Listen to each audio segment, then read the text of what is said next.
मैं retired governmental development officer planning and development department का रहा हूँ और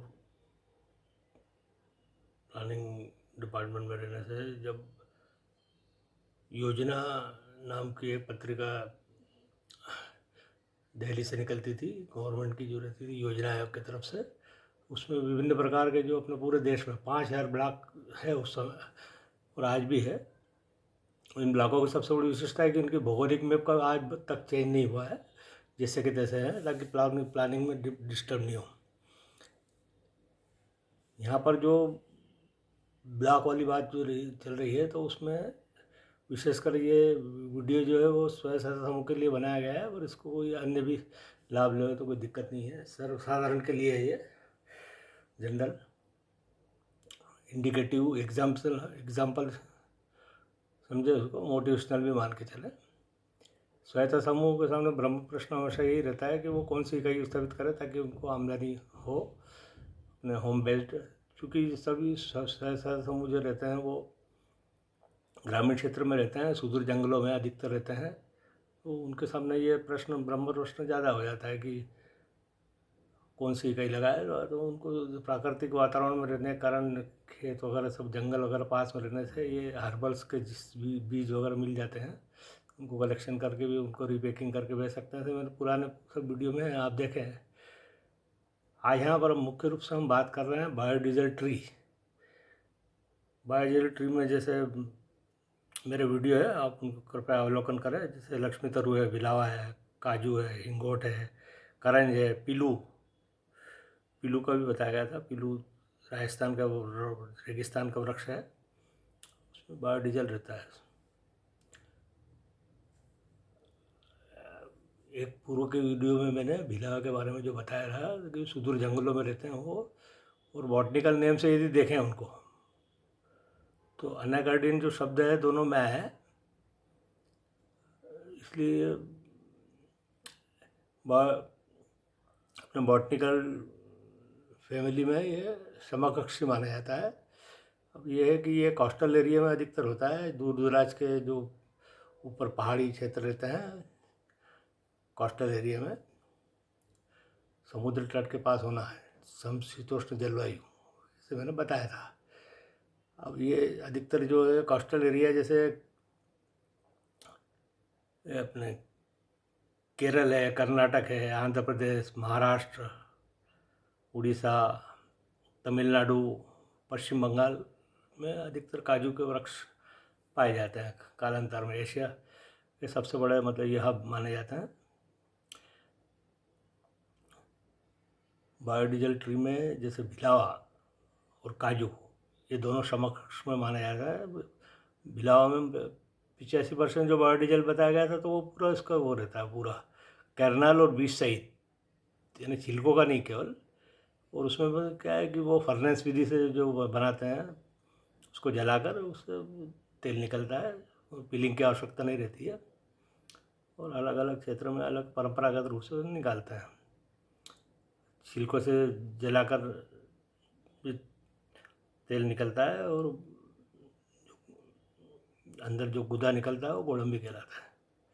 इस प्रकार काजू को भी इसी विधि से निकाला जाता है।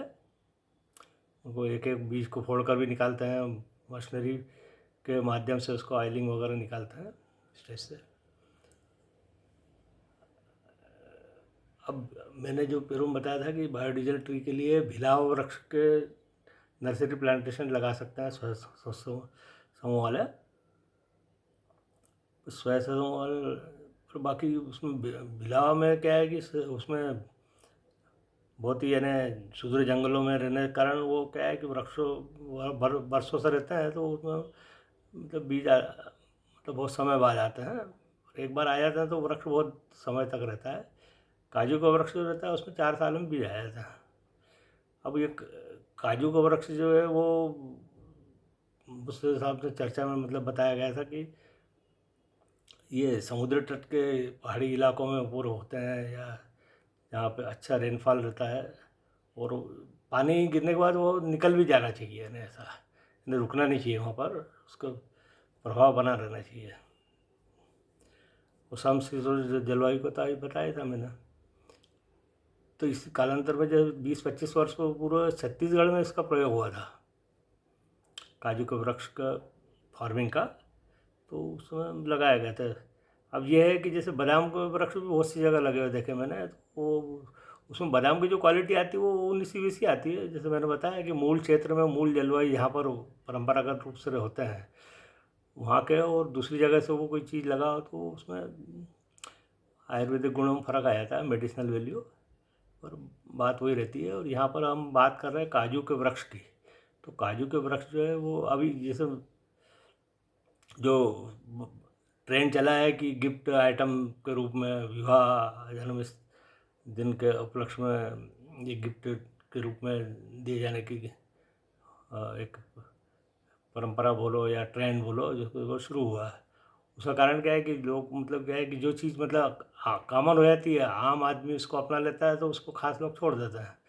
तो खास लोग छोड़ने का मतलब ये कि जो जिस प्रकार से जो गिफ्ट देते हैं भौतिक रूप से, तो उसको आप ये ट्रेंड चला है कि इस प्रकार से वृक्ष जो रहते हैं हर्बल्स के, ड्राई फ्रूट्स के, ये इसको प्लांट गिफ्ट के रूप में देने लग गए। डिग्निटी और स्टेटस के रूप में इसको माना जाता है आज के टाइम। हमारे यहाँ ये लगे हैं साहब, इस टाइप से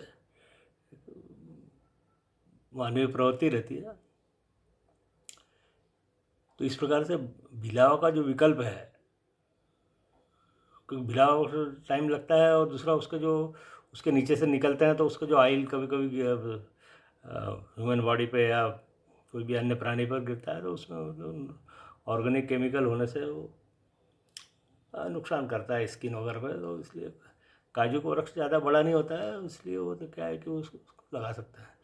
तो इसमें भी 45% बायोडीजल पाया गया है।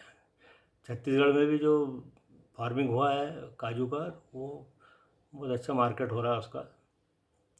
इस प्रकार से यूँ तो बहुत सारे, जैसे आप इसमें लिस्ट में देख रहे हैं कि अलग अलग वृक्ष हर्बल्स के वगैरह है, तो इनकी भी रूट प्लांट नर्सरी बनाने हेतु पुराने मेरे वीडियो है, आप कृपया उनका अवलोकन कर सकते हैं। आज हम केवल फोकस कर रहे हैं भिलावा और काजू के तुलनात्मक रूप से इसका रूट प्लांटेशन नर्सरी, इसको किस प्रकार से होता है। अब समय ऐसा आ रहा है कि इनको लगाना आवश्यक हो गया है। यूट्यूब की जो समराइज पोर्शन रहता है उसमें एक प्रश्न किया गया था कि प्राइवेट सेक्टर में हर्बल्स की प्लांट की नर्सरियाँ क्यों नहीं है। ये ऐसा प्रश्न है कि पहले क्या होता था कि इतना जंगल वगैरह रहते थे, सब बहुत ह्यूमन मतलब पॉपुलेशन कम थी, इसका उपयोग भी कम था, जागृति। अब हार्बलिज्म आ गया, हार्बलिज्म नया शब्द देखने को मिला है, क्योंकि क्या है कि लोग वापस आयुर्वेद की तरफ मुड़ रहे हैं। और आयुर्वेद में ऐसा नहीं कि आयुर्वेद में केवल जैसे कंपनियां जो बनाती है वही है, अपने वैज्ञानिक रूप से इसको जो पश्चिमी देश है वो उसको अर्क के रूप में, एक्सट्रैक्ट के रूप में बुलाकर, या उसका रॉ हर्बल भी बुलाकर उसका एक्सट्रैक्ट निकाल कर उसको एलोपैथी में भी डालते हैं। जैसे भिलावा का जो तेल रहता है वो बहुत गंभीर बीमारी में उपयोग होता है, उस प्रकार से अन्य भी जो रहते हैं वो बनाते हैं। जैसे लौंगा पीपर है, लौंगा पीपर की जो विशेषता है कि आयुर्वेद में भी और एलोपैथी में भी इसका जो अर्क डालने से खांसी वगैरह के मतलब इसमें काफ़ी आराम मिलता है। इस प्रकार से तो ब्रह्म प्रश्न ये था कि इसका प्राइवेट सेक्टर में मार्केट मतलब ये क्यों नहीं हुआ है, नर्सरी अभी तक क्यों नहीं आई। उसका कारण क्या है कि जैसे कि मैंने बताया कि पहले जंगलों में बहुत आयत रूप से होती थी, पॉपुलेशन कम थी, जागृति कम थी। अब कम्युनिकेशन इंटरनेट वगैरह आने से क्या है इसमें जागृति बहुत बढ़ गई है। और उस समय मार्केटिंग का प्रॉब्लम था, कहाँ जाएंगे, कहाँ बेचेंगे, किस प्रकार से होगा, इस प्रकार से। पर आज के टाइम तो कमर्शियल ई प्लेटफॉर्म जो आ गए हैं उसको मतलब बेच सकते हैं, जैसे सी मार्ट के भी आ गए हैं, और स्वयं समूह के भी ई लाइन प्लेटफॉर्म वालों ने बहुत सी सहायता समूह के जो प्रोडक्ट रहते हैं उनको मार्केटिंग के लिए उनको सुविधा प्रदान की है, सरस वगैरह है, इस प्रकार से आप देख सकते हैं। अब यहाँ पर जो मोटिवेशनल के रूप में जैसे क्या है कि जैसे नाडेप, नाडेप का नाम आपने सुना होगा। एक प्रकार से मतलब ये जैविक खाद बनाने की विधि रहती है। तो नाडेप मतलब नाडेप नारायण देव पांडे, ये व्यक्ति थे फार्मर अमरावती में। तो उन्होंने बनाया था इसको, तो वो शॉर्ट नेम में नाडेप हो गया। इस प्रकार अमूल का भी जैसे मैंने बताया था कि जैसे 10 महिला समूह को ये करके उसमें दूध उत्पादन के रूप में आगे बढ़ाया गया था, उसको आप वृहद रूप देख सकते हैं आज। इसी प्रकार MSRTC, Maharashtra state road transport company, ये उस समय जब MD 1955 में जब इसका मतलब ये हुआ था 55-60 के आसपास, तो वहाँ पर मीटिंग जब होती थी फॉर्मल शुरू में, तो उसमें मतलब अधिकारी और अपने अन्य कर्मचारी भी रहते थे। तो उसमें एक साधारण कर्मचारी जो रहते हैं अपने क्लार्क जिनको बोलते हैं अपन, तो उन्होंने सुझाव दिया था कि साहब ये इसको जो अपन MSRTC को रेलवे पैटर्न पर चलाया जाए। तो उसको अप्रिशिएट किया। टी मीटिंग बोलते हैं उसको, मतलब यानी जो मीटिंग मेन होती है उसके अलावा जो एक अलग से बैठक होती है, अलग से अपने अधिकारी कर्मचारी गण चर्चा करते हैं। परंपरा का उस समय भी थी, आज भी बनी हुई है। तो उन्हें रेलवे पैटर्न पर बना था, जैसे रेलवे के यार्ड रहते हैं, ट्रेनिंग की व्यवस्था रहती है, स्टेशन अपने खुद के, यानी ऐसा नहीं कि दूसरे के। उस प्रकार से रेलवे पैटर्न पर आप MSRTC चला सकते हैं। तो उसमें बताया था उन्होंने। तो आज भी देखिए आप MSRTC की टाइम टेबल से बिल्कुल बसें चलती है और मेंटेनेंस वगैरह भी अच्छा रहता है, यात्री सेवाएं भी अच्छी देते हैं। एक उदाहरण है ये, इसको एग्जाम्पल के रूप में माने कृपया।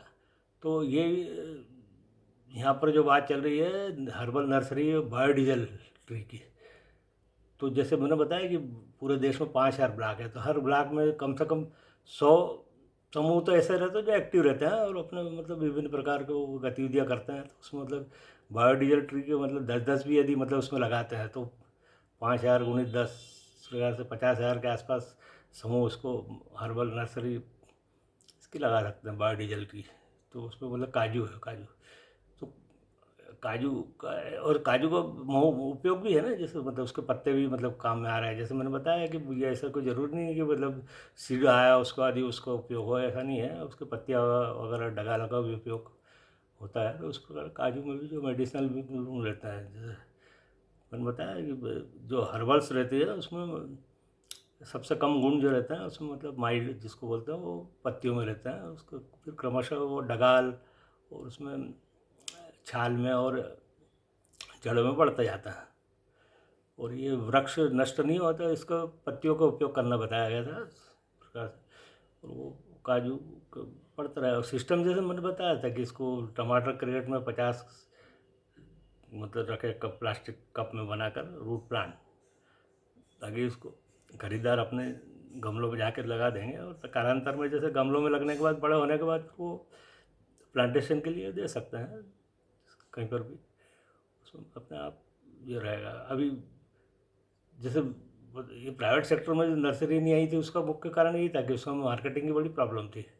और आज के टाइम मार्केटिंग का प्रॉब्लम नहीं है, ये प्लेटफॉर्म पर काफ़ी बिगड़ा। और दूसरा ये इस प्रकार से देखा गया है कि ये इस प्रकार से जो दुर्लभ जो रहता है वो आज भी मतलब वहाँ पर ये प्लेटफॉर्म पे उनके एडवर्टाइजमेंट देखे तो उसमें मतलब नॉट इन स्टॉक बताता है। इसका मतलब ये है कि मतलब आता तो है माल लेकिन तुरंत बिक जाता है ना। ये इस तरह से आप ये इसको प्रत्यक्ष को प्रमाण नहीं वो वाली बात है। और आपने वीडियो इतना देखा, इतना लंबा वीडियो देखा, इसलिए आप लोगों को बहुत बहुत धन्यवाद। ये इंडिकेटिव है, समझे ना, एग्जाम्पल के रूप में। धन्यवाद।